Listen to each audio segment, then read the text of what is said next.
of God, and some of the errors that you can get into when trying to reconcile apparent paradoxes in the Bible, like those that show God within time and then those that show God outside of time. And the tendency for many is to when you see God within time acting in response to people, and in anger or in blessing or answering prayer, the tendency for those that lean more towards God in his eternal state tend towards hyper-Calvinism. And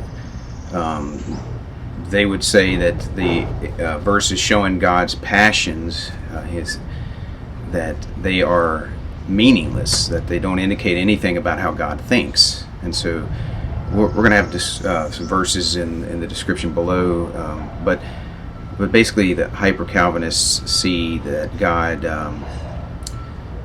is not responding to people. He is directly causing, almost like a divine determinism, that he's causing everything that happens to happen, which makes God culpable for people's responses and makes him basically the cause of everything that they do, all the evil that's in the world. The opposite response to that is when open theists try to say that God doesn't know the future because the future doesn't exist, and they combine, they don't see God in his eternal state with foreknowledge. They see God as existing within time eternally. And as we talked about in the eternity video, the eternality of God video, you end up with errors in rationality when it comes to infinite regress fallacies, which they attribute to God. And so you don't want to fall into that. The other problems is that they deny prophecies in the Bible, that God could know what's going to happen in the future. So those are other issues that the open theists fall into. Or a couple of the problems with open theism, which denies prophecies, sees God as predicting behavior through statistics, basically. That, the Bible says in Acts 15:18 that known unto God are all his works from the beginning of the world. How could God know all of his works from the beginning unless he knew what his creatures were going to do in response?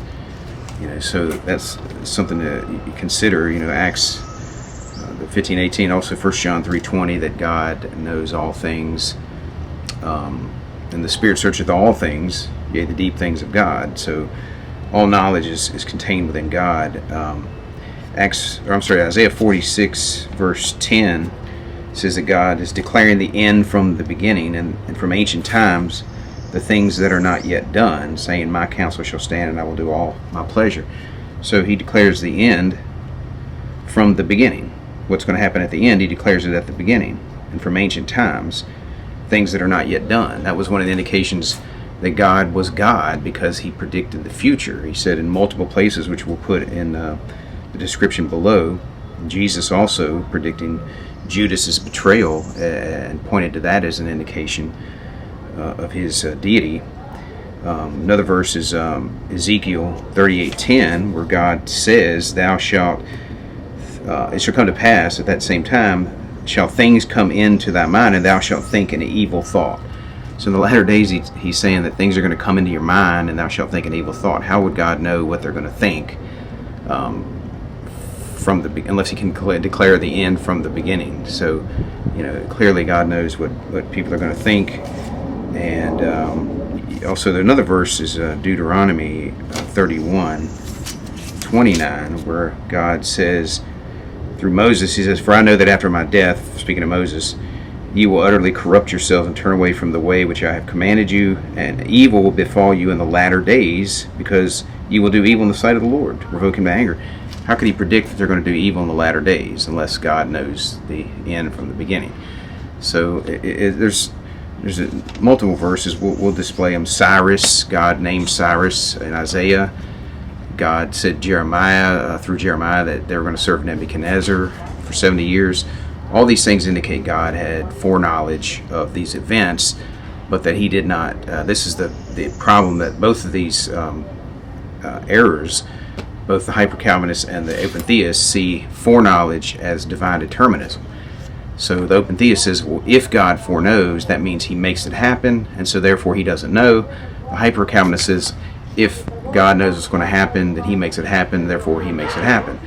But they're both extremes. They're both errors on either side. It's basically God does foreknow, but the creature has responsibility, and God can know what people are going to do before they do it.